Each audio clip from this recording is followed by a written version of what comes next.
Barkha, welcome to Dubai and to Z Connect. Thank you so much for having me. How's Dubai treating you?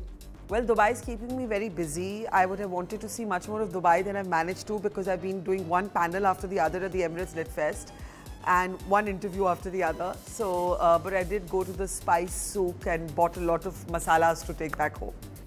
Superb. Tell me, is this your first time at the festival, and if so, how's been the experience so far?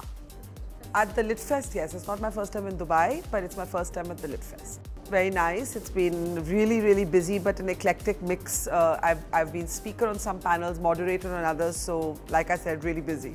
Well, Barkha, I have always been in awe of you as a journalist. And it's been 25 years for you in journalism. Tell me, what is it that still drives you? I always tell younger people who ask me, what does it take to be a journalist? I say you have to have a stomachache if you're missing a story. If you don't have a stomachache, then that means this is not the profession you love. And basically for me, being out there, not behind a table, being on the field, on the ground as much as possible, telling the stories of people, taking the challenge of really difficult situations, whether it's reporting a war or reporting COVID, which I now did for 2 years across India. It's the same impulse. It's the curiosity, it's the passion, it's trying to give voice to those who don't have a voice, and it's hoping that your stories can make a difference to the lives of people. So you have authored 2 books now. Tell me, how is that different from reporting? Writing a book is very different from being on camera, because the thing about a camera is that the visuals tell their own story. Okay. And like, I'll give you an example. When I was reporting the tsunami, I always remember that there was a clock that was floating in the water in a house that had been swept away by the water. And I looked at the clock, and my script opening line was "Time stood still," because you could see in the visual that the needle was frozen on one particular hour. Now, if I were writing the same thing but in a non-visual medium like a book, I would have to describe there was water, there was a clock, this was the color of the clock, this is what had happened to the family. So it's a very, very different kind of writing, and actually I find it quite difficult because I'm a very visual person. So for me to migrate from a visual medium to a purely written medium is complicated, and which is why my writing is very visual. Like, I still think in visuals even when I write a book.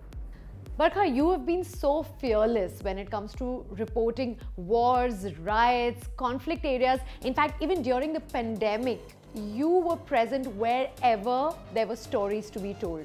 Tell me, do you not have a fear of the unknown? You know, everybody calls me fearless, but I always say that it's not that I don't have fear. It's not that in Kargil I didn't think a bomb would hit me and I could die, or that in COVID I kept thinking, when people knew nothing about the pandemic, that I'm going to die. But what happens is that something larger than your fear takes over. Adrenaline, the logistics of staying alive, the logistics of finding a way to be coherent, the logistics of sending your story back and getting it published. That sense of being part of something larger than yourself is what keeps away the fear. So it's not about being fearless, it's about displacing fear. And I'm scared of the most weird things. Like, sometimes people don't believe, like, I'm scared of getting an injection.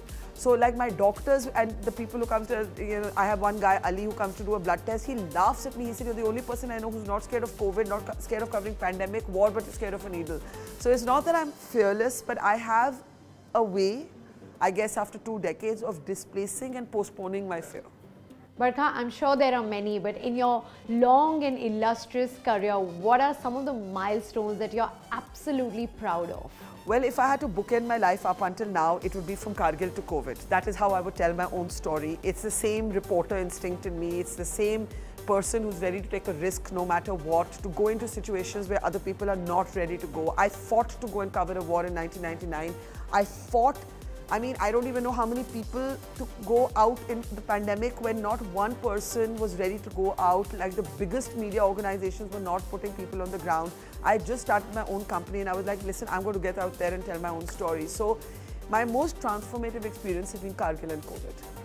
So tell me, Barkha, if there's ever a biopic made on you, which I'm sure there will be, who would be the perfect person to play your character?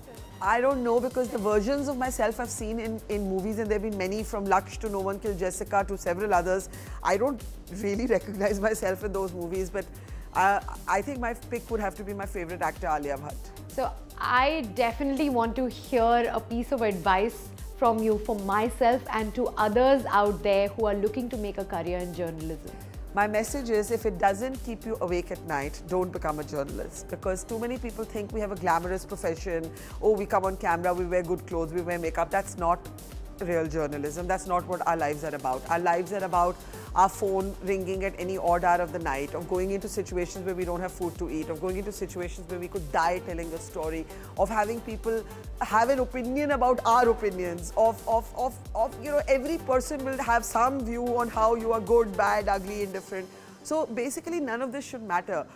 What gets me, sort of keeps me going even almost 25 years later, is that I love telling a story. I love being out there, and I don't do it for the glamour. I don't do it to have my face on camera. I don't do it for how I look and how many people recognize me. I do it for the pure love of a story. So join this profession only if you love it, otherwise you'll actually hate it. Coming back to the Lit Fest, tell me more about your book and what inspired you to write this. Well, I had this very unusual, I would say globally unprecedented experience. I just started my company, Mojo Story. Mojo means magic, and we built it on this very old-fashioned boots on the ground reporting. And I actually, in the height of the lockdown in India, got into my car. We were 4 people. We covered 30,000 kilometers by road, 125 days, Delhi to Kerala. And then in the second wave, airports had finally opened and we were able to fly around. We reported from every aspect: hospitals, slums, backs of trucks, inside trains, everything. And walking with the migrant workers in the first wave. And therefore my sense was that I'd had an occasion to watch history as it unfolded. And therefore I felt like I should chronicle everything that I saw, because I was a witness literally to history as it unfolded. Absolutely. We are all learning from you, and we wish you all the very best for your future. Thank you so much, Barkha. Thank you so much for having me. Thank you.